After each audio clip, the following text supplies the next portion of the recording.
Hi, everybody. I'm going to talk you through this PowerPoint on how to write measurable goals. Um, in this new context where we are dancing a lot independently and not in dance classes with other people and not with the eye of a teacher on us all the time, we need to really, as professionals, figure out a way that we're going to make our dance practice, the way we work, meaningful to us for the rest of our artistic lives. Um, I don't know how to do this. This is all brand new, but I thought to myself, what if instead of coming to class and being good in class and having the performance of class be how you earn your grade and earn your not just your grade but your knowledge about the field and about your craft? What if we use goals as a way to measure what we're learning and how we're doing? So being in education for the last 20 years, I have picked up some things about measurable goals, and these are what I'm about to share with you, or things that are shared with me through different curricular initiatives throughout TW over the last 20 years since I've been here. I teach online or hybrid classes where the goals have to be measurable, and I have written several. Like most faculty, we this is one of the skills that we have to kind of go through. So I thought I would share these skills with you because I think it might make it really fun and easy for you to create goals that are going to be meaningful to you as art practitioners. All right, let's get on to it. What is measurable? Often what we want and hope for is expressed in a way that just isn't measurable. I want to stop negative self-talk when I dance. This is a goal that I hear from several students every semester, and it's super important, and I support this goal. Problem and there's no problem with this goal in normal times, but for you to be at home and to um, sort of produce evidence that you are achieving your goals, I think this one might have problems because no one else can see your negative self-talk.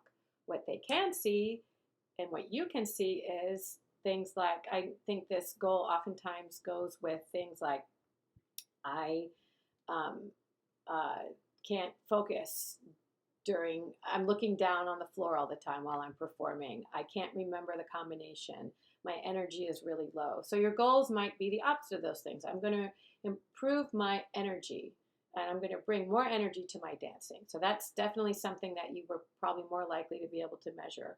I'm going to bring my focus out into the room when I do a movement combination and use my focus strategically in the movement combination. Another thing might be, what was the third one? I can't remember the third example, but you can convert all of that evidence that you are doing negative self-talk into a measurable goal that someone else can see. I want to learn how to dance better, or maybe to dance like Baryshnikov.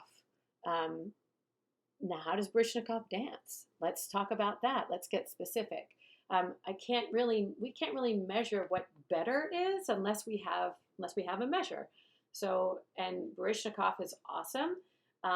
He has a lot of ballet technique that you may not achieve in this class, but maybe the way he is, his precision, his clarity, his rhythmic precision, I'm trying to be specific, his spatial clarity, maybe those are things that you can work on. I want my dancing to tell a story.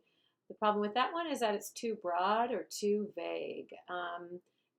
It's not that it's too vague, it's that it's too broad. Like, there are so many things that go into dancing as a form of storytelling. It's how you use your focus, how you articulate your gestures, how you contrast energy and quality throughout a sequence. And those are definitely things that we can measure. So you might look at this goal and try to break it down into specific parts to make it work.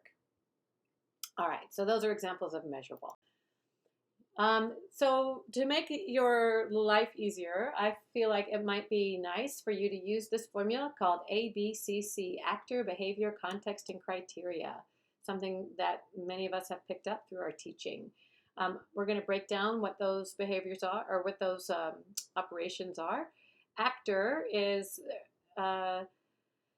You, you are the actor, so we don't need to talk about that, but we will talk about behavior. Behavior is the action verb: perform, fall, suspend, retain, something specific, something that is qualitatively distinct from some other kind of term. So, for example, learn and understand are not qualitatively distinct from other kinds of things you can do that show whether or not you are achieving your goal.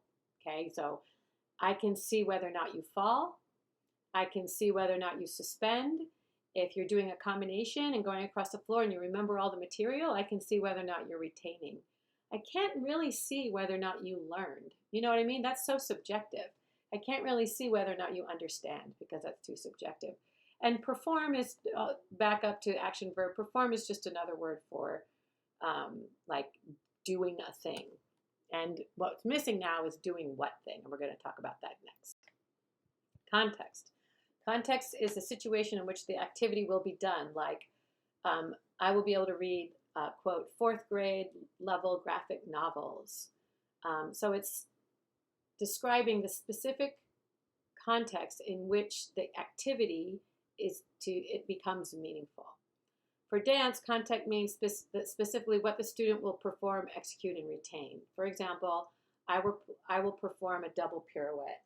And I also need to add that in these goals that I want you to write, you don't have to only focus on like movements and mechanical activities as goals. Like I will kick high and I will, jump 16 jumps super specific with rhythmic accuracy. Like all that I do want you to talk about. But there are goals related to performance too, and presence that I think you could also talk about, and we can talk about later as the semester goes along. Anyway, I'll break that down later. Criteria is the next C, and the criteria is super important. It's simply the adverb that defines how well or how successfully your goal was performed. So some good default adverbs are effectively, precisely. Some more qualitatively specific adverbs are softly, forcefully, with pointed feet, with rhythmic accuracy. So, for example, I will perform grand battement with pointed feet, or I will perform the petit allegro with rhythmic accuracy, or I will perform I will perform the salsa combination with rhythmic accuracy. So, for example, like let's say you had a outcome that's about leaping.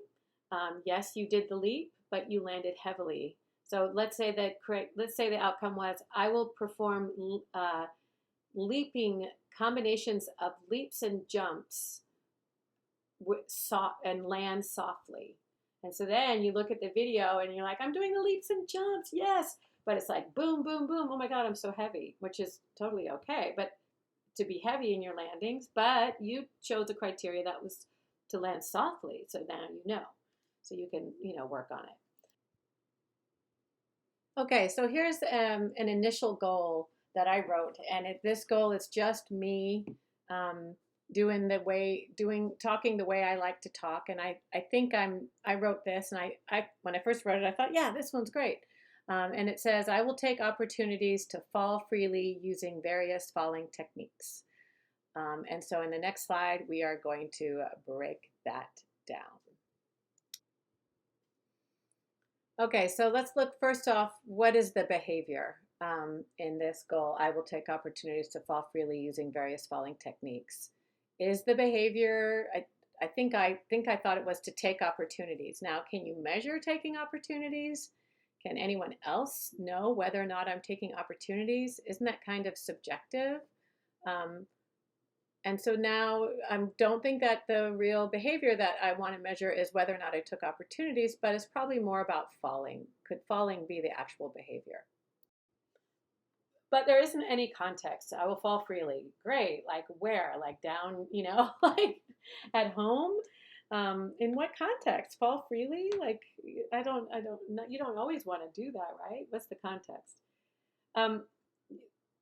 So yeah, I did say using various falling techniques. I thought that was the context, but it's not. Perhaps if the falling technique was quantified and named using, I will fall using Babies to Mamas by David Zambrano. That's a specific technique that I like to use. Or I will fall by yielding into the core. That's a way of falling. Or I will fall by bouncing off my muscles like Elizabeth Streb. Okay, so I hope that's clear. Criteria is the next one.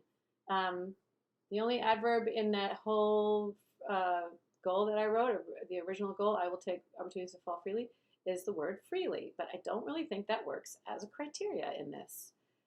It's poetic, but it's not specific and it's not measurable. It is more of a context term in that it best describes the kind of falling.